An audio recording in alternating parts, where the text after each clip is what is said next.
आजच्या माझ्या निरोप समारंभाच्या कार्यक्रमाच्या अध्यक्षा माननीय डॉक्टर सविता बिर्गे मॅडम, माझे मित्र बंडू अमदुरकर सर, आमचे दुसरे मित्र आणि उपशिक्षणाधिकारी रामचंद्र पाचंगे सर, मुकरम सर, जाधव सर, शिरफुले सर, आमचे महेश सर, प्रवीणा मांदळे मॅडम, आमचे जुने मार्गदर्शक PY दवणे सर, माझी पत्नी प्रमिला कछवे सर, मिलिंद लोकडे आणि सर्व परिवार. आज कार्यक्रम आहे असं म्हटल्यानंतर माझी मिसेस असं म्हणाली की तुम्ही उद्या रडणार का?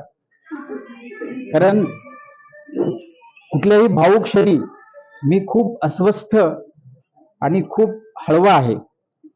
सावत्रिक मॅडमला माहित आहे, त्या सुद्धा अनेक प्रसंगामध्ये त्या रडलेल्या आहेत. सगळं माझ्या ऑफिसमध्ये 29 वर्ष एवढा मोठा कालखंड गेलेला आहे. जनरली एवढा मोठा कालखंड कुणाचाही एकाच कार्यालयामध्ये जात नाही. आणि मला असं वाटत होतं की मला बरेच जण विचारत होते की तुमचा निरोप तुमचा काहीतरी आहे या महिन्यामध्ये. मी म्हटलं काही नाही, अजून आहेत काही वर्ष.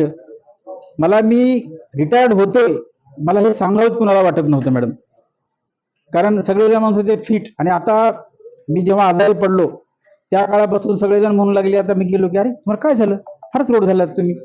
आज माझा विद्यापीठामध्ये देखील कार्यक्रम होता, तिथे सगळेजण म्हणत होते की काय झालं तुम्हाला. आणि मग त्यामुळे मी खूप अस्वस्थ होत गेलो की आपल्याला काहीतरी झालंय आणि काहीतरी आपल्याला म्हणजे आपण खूप थकलो अशी जाणीव मला सातत्यानं होत होती. आणि किमान रिटायरमेंट पर्यंत तरी आपली तब्येत चांगली राहावी म्हणून खास मिसेस काजू बदाम वगैरे वगैरेचे एक मिक्सर करून ती मला देत होती की त्याला तरी बरं वाटेल त्या काळापुरतं. म्हणजे हा 8-10 दिवस मागचे. खरं तर हा असा एवढा चांगला कार्यक्रम, एवढा सहृदयी कार्यक्रम, एवढ्या सगळ्यांच्या सहवासामध्ये होत आहे याचं सगळं श्रेय आदरणीय बिर्गे मॅडम यांना मी देतो. त्यांचे सहकारी सोबतचे गुमलवाड सर, आमचे डॉक्टर DT सिरसाट यांनी याच्यासाठी खूप परिश्रम घेतले. खरं तर मॅडम दरवर्षी म्हणजे माझा वाढदिवस, आता मॅडम जेव्हापासून इथे आल्या की वाढदिवसाला त्यांनी घरूनच आठवण करायचे. एकदा तर सरळ आमच्या ऑफिसला आल्या आणि जाऊन बसल्या आणि म्हणे विलास सरांचा वाढदिवस आहे तुम्ही गुच्छ घेऊन या. मी तिथं नाही. म्हणजे असं शिक्षण अधिकारी किंवा असा HOD कुणालाही लाभत नाही.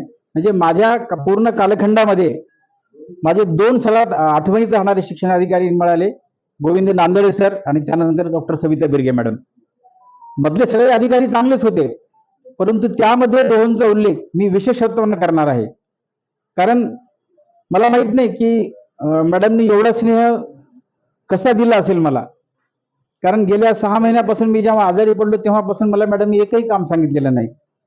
आणि मला वाटू लागलं की आपण कामाचीच राहिलेलो नाही, कारण आपल्याला कुठलं कामच सांगत नाही कुणी. किंवा सगळेजण म्हणले की तुम्हाला असं तुम्ही आजारी पडला, एंजिओग्राफी झाली, त्याच्यामुळे मॅडमने काय केलं हे आम्हाला सांगितले, तुम्हाला ताण दिलेला नाही. आणि वर्षा ठाकूर मॅडमच्या काळामध्ये मी तिकडेच कंटिन्यू असायचो, तर मॅडम म्हणायचे की आता त्या गेल्यानंतर तरी आमच्याकडे तुम्ही काम करा. पण कधीही शिक्षण अधिकारी किंवा मी बॉस आहे या पद्धतीचं नेचर त्यांचं कधीच राहिलेलं नाही. मला खरंच खूप कौतुक वाटते, कारण मी तसा नाही. आणि मला त्यांच्याकडून किंवा मी प्रत्येकाकडून काही ना काही शिकतो. म्हणजे जो माणूस असेल त्याच्यामधला हा गुण खूप छान आहे बाबा. मधुरकर सर अतिशय शांत, ते PA असतानापासून तिकडे उपाध्यक्षांकडे वगैरे आम्ही गेलो की अदबीनं बसा, चहा किंवा काय ते पाणी वगैरे, आणि खूप चांगली ट्रीटमेंट देणार. तर या सगळ्या ज्या आठवणी आहेत त्याच्यातून माणसाचं व्यक्तिमत्व आकाराला येते. त्याच्यामधून माणूस हवासा वाटू लागतो की अरे हा माणूस आला, अरे वा सर छान तुम्ही आलात. आता माहित नाही की माझ्याबद्दल प्रत्येकाला असं वाटते की नाही, मला माहित नाही, कारण कदाचित वाटतही नसावं. काही जण दुखावले असतील, काही जण सुखावले असतील, परंतु या समग्र कालखंडामध्ये असे काही दिवस नक्कीच येतात. कुणासोबत भांडणं होतात, कुणासोबत वाद होतो. बागवाले मॅडम सोबत, सुरेकर मॅडम सोबत माझे खूप वाद व्हायचे आणि कधी कधी ते टोकाला जायचे. परंतु वाद हा त्या एका विशिष्ट काळापुरता, विशिष्ट सीमेपुरता, विशिष्ट एका कालखंडापुरता मर्यादित असतो. जेव्हा आपण एखादी जागा सोडून जातो तेव्हा आपल्याला एक हुरहुर वाटलेली असते. मी अनेक कार्यक्रम अटेंड केले याच ठिकाणी, अनेकांचे निरोप समारंभ, बातम्या लिहिल्या, पाठवून दिल्या, काही वाटलेलं नाही मला. परंतु माझा निरोप समारंभ होणार आहे असं जेव्हा कळलं मला, तेव्हा मला आनंद तर खूप झाला. कारण का माझा कोणी निरोप समारंभ घेणार आहे की हे सुद्धा मला माहित नव्हतं, किंवा कदाचित आपल्याला गुच्छ देखील भेटणार नाही असं देखील मी एक इमॅजिन केलं होतं. परंतु मॅडमनी ते खास करून माझ्यासाठी जो सत्कार सोहळा आयोजित केला, मी मॅडमच्या प्रती अत्यंत कृतज्ञ आहे आणि आयुष्यभर मी कृतज्ञ राहील. कारण त्यांनी मला त्यांच्या कालखंडामध्ये, मी 5-6 महिन्यापूर्वी मॅडमच्या बदलीची आवई उठली, मी फार अस्वस्थ झालो. मी अधिकाऱ्यावर किंवा माझ्या स्नेहावर भरभरून प्रेम करणारा माणूस आहे. मी परिमल सिंग साहेब गेले, मी तेव्हा रडलो होतो, मी औरंगाबादला होतो. काळे साहेब गेले, भांगे साहेब गेले, प्रत्येक सीओ किंवा प्रत्येक नंतर मी रडलेला आहे किंवा मला अस्वस्थ वाटलेलं आहे खूप, आणि एखादी महिना तरी मला करमलेलं नाही. असं एखाद्या आपल्या स्नेहावर, आपल्या बॉसवर, आपल्या सोबत्यावर आपल्याला वाटत आलेलं आहे. असा माझा स्वभाव आहे. आणि मी जेवढा संवादी आहे, जेवढा समजून घेणार आहे, तेवढाच विसंवादी देखील आहे, नाही असं नाही. म्हणजे माझ्या बाबतचा अनुभव कुणाला असेल की हा माणूस कधी कधी खूप हेकाडी वाटतो, वडे मला हेकाडी सुद्धा म्हणलेलं आहे, आणि मी म्हणलं की चला हेकाडी वाटतो ना, वाटू द्या तुम्हाला. आता माझे मिसेस माझ्या सोबतीला आहे, तिच्यासोबत ती बऱ्याच कालखंड काहीतरी वादात गेलेला आहे, परंतु ती चूप. म्हणजे एखाद्याने वाद केला तर प्रतिवाद करणारा माणूस जर चूप असेल तर त्या माणसाचं व्यक्तिमत्व आपल्याला खूपच मोठं वाटते.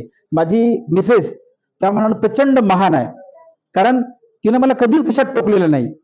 मला अनेक मित्र, मैत्रिणी, परिवार सगळा काही होता मला, परंतु तिने मला कधी टोकलेलं नाही की तुला ह्याचा फोन आला का, तू हे केलास का, तू काय करायला लागलास. बऱ्याच कुटुंबामध्ये बरेच असे प्रश्न निर्माण होतात, तसं माझ्या मिसेसनी मला सदैव असं फुलासारखं झेललेलं आहे. म्हणून तिचाही मी कृतज्ञ आहे, आणि सर्वांसमक्ष ही कृतज्ञता व्यक्त करताना मला आनंद होतो.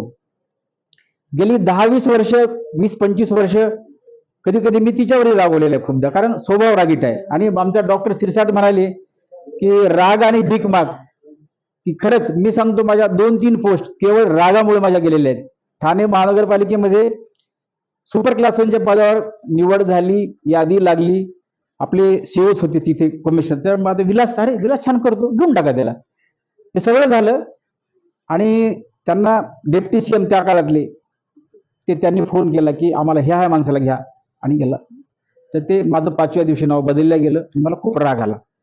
मग साहेबांना स्वतः फोन आला, केंद्रे साहेबांना, पद्माकर केंद्रे साहेबांना, विलास सांगा नाराज होऊ नको, आपल्याकडे क्लास 2च्या 2 जागा आहेत, विलास त्याच्यावर घेऊन टाकतो.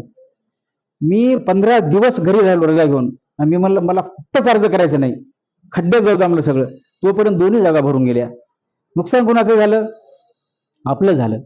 म्हणजे आपल्या नुकसानीला आपणच जबाबदार असतो. मॅडम अत्यंत तडफदार, मॅडम शिक्षणाधिकारी आहेत, याचं कारण हे आहे की ते अतिशय टाइम टू टाइम काम करतात. मला कधीच झालं नाही मॅडम ते करायला. मी खूपदा मी घरी देखील मिसेसला म्हणलो की मॅडम तर कसं आहे, सकाळी 7:30ला निघणार, 8ला जाणार, पुन्हा दिवसभर कामं करणार, पुन्हा काही मिटिंग अटेंड करणार, येणार. मला जमलं नाही.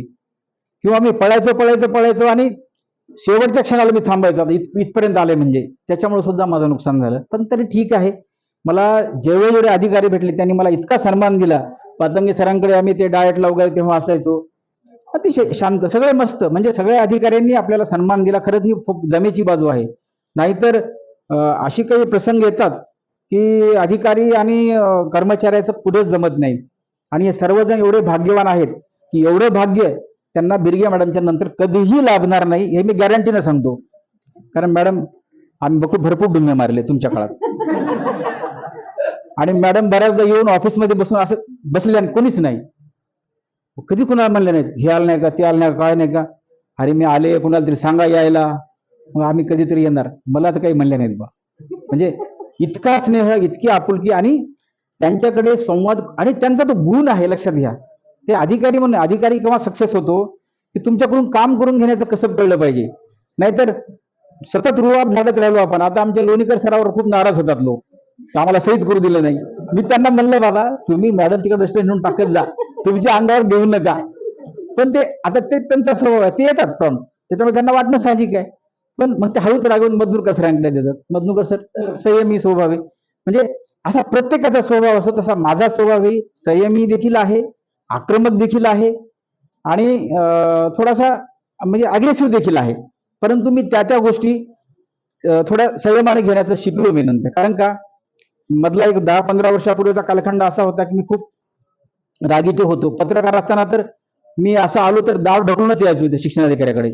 शिव तर पहिल्या शिवच्या एकदा आम्ही भेटीला गेलो पत्रकार म्हणून, तर तेव्हा तर आम्हाला शिव घ्यायला आले होते बाहेर. एवढा आपण रुतबा सन्मान आपण भोगला.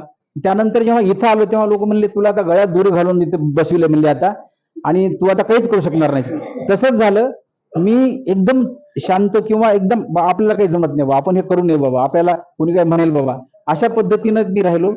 आता जरी माझी दोरी सैल केली असली तरी एक कालच चित्र बघितलं मी व्हॉट्सअपवरती की घोड्याला खुर्चीला बांधून ठेवले साध्या प्लास्टिकच्या, पण घोडा हलायला तयार नाही.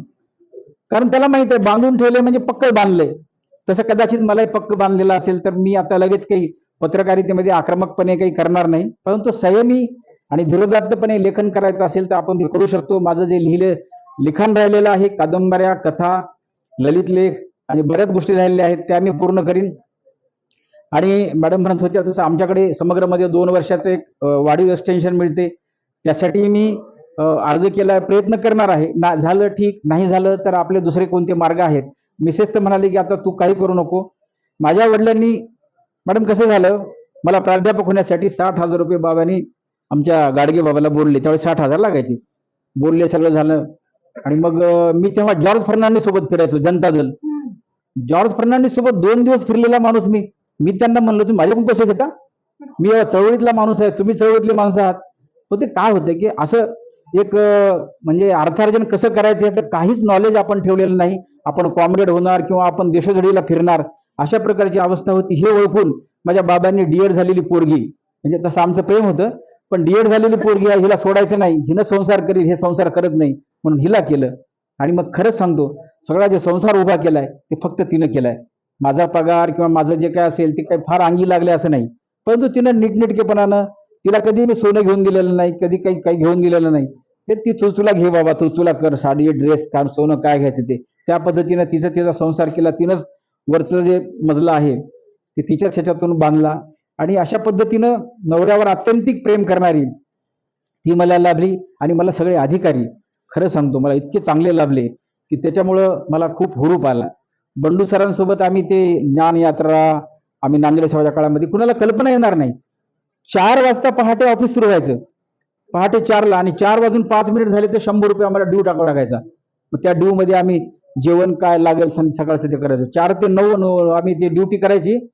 तो पण पुस्तक काहीतरी लिहायचं. 9 वाजता घरी जायचो, पुन्हा 10 वाजता ऑफिसला यायचं. ऑफिसचं दिवसभर काम करायचं, संध्याकाळी साहेब गाडी घेऊन यायचे, विलास आपण ह्या गावात ज्ञानेत्र तिथं जायचंय. एकदा तर काय झालं, ड्रायव्हर नाही काही नाही, आपण मीच चालवतो म्हणजे गाडी साहेब, आणि एका ठिकाणी गाडी आडरानात बंद पडली, काहीच कळेना. रात्री 1 वाजता सर म्हणले आपल्या ह्या गावामध्ये गुरुजी असतेच म्हणले. मग प्रत्येकच दारावर ठोठावलं, गुरुजी इथं गुरुजी कुठं आहे, गुरुजी कुठं आहे. एका गुरुजीला शोधून काढलं आणि एका मेकॅनिकला शोधून काढून रात्री गाडी चालू केली. आणि रात्री 2:30 वाजता एका वाड्यावर पुरणपोळ्याचं जेवण आम्ही केलं. आमचे दवणे साहेब फार म्हणजे इतकं शोषित तर कोणीच राहत नाही.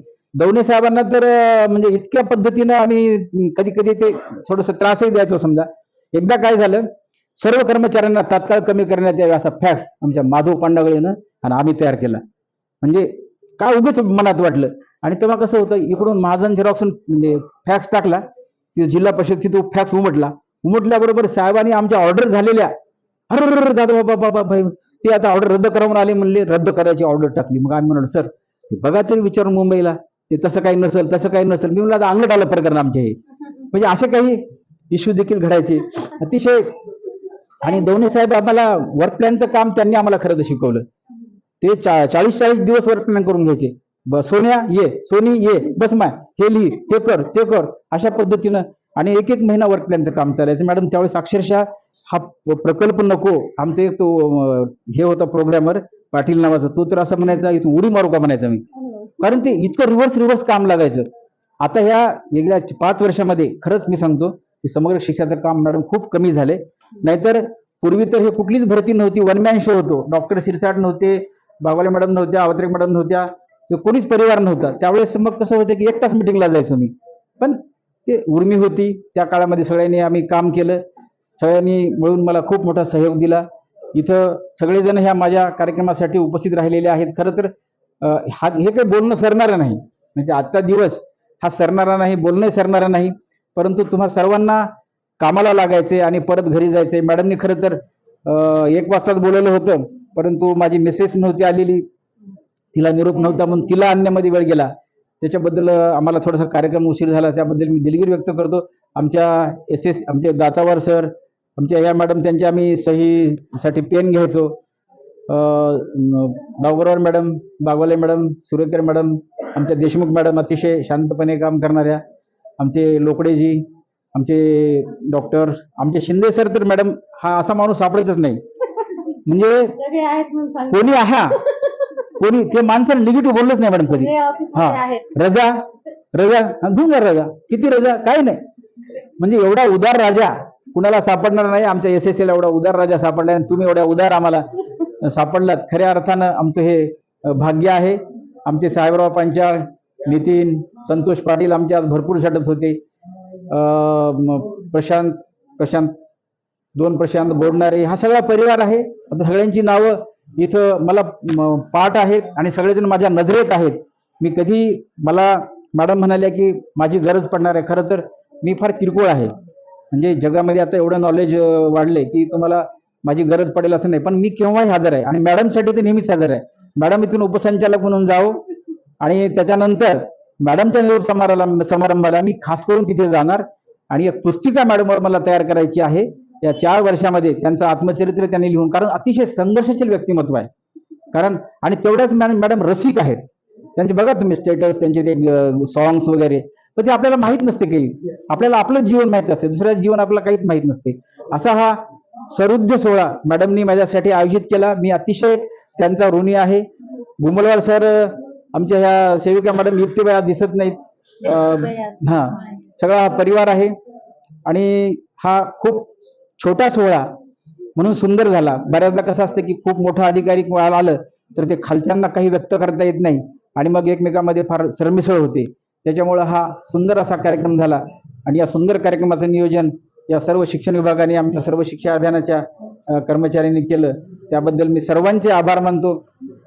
कुणाचा उल्लेख राहिला असेल तर ते माझ्या मनात आहे आणि तो मी कृतज्ञ भाव माझ्या मनामध्ये कायम करून ठेवत आहे. सर्वांचे मी पुनश्च आभार मानतो आणि माझे 2 शब्द संपवतो आणि मी जातो. धन्यवाद.